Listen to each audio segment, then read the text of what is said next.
What's better? Knowing the price of something, or knowing with perfect information how much something should cost? It's a trick question.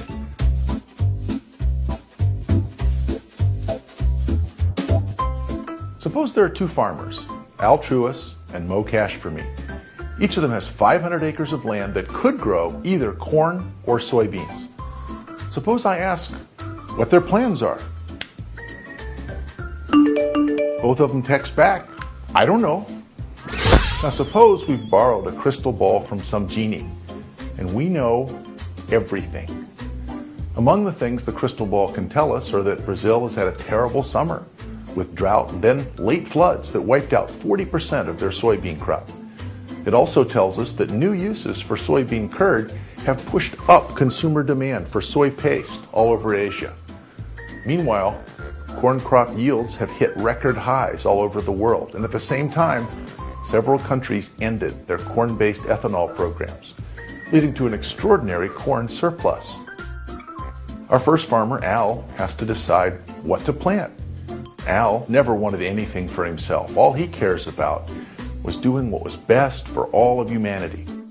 He does research, trying to decide which crop will be better for humanity as a whole.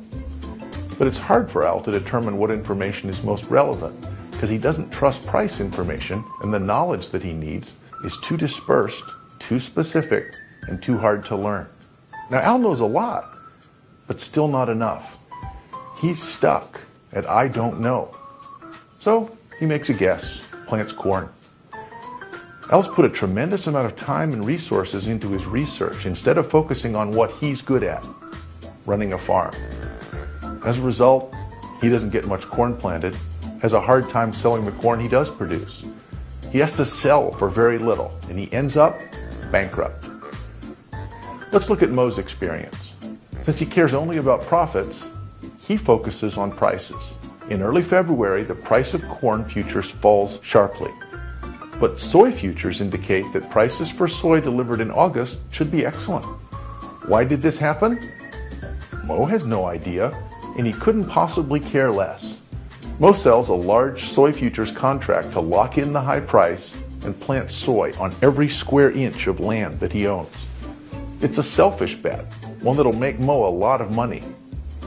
Instead of trying to be an expert in all the disparate subjects he'd need to master, to have perfect information about the marketplace, he just focused time and resources on running his farm. And the only other information he used was prices.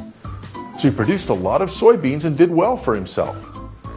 Which of the two did the right thing, the better thing for society? What would the genie with the crystal ball have told us?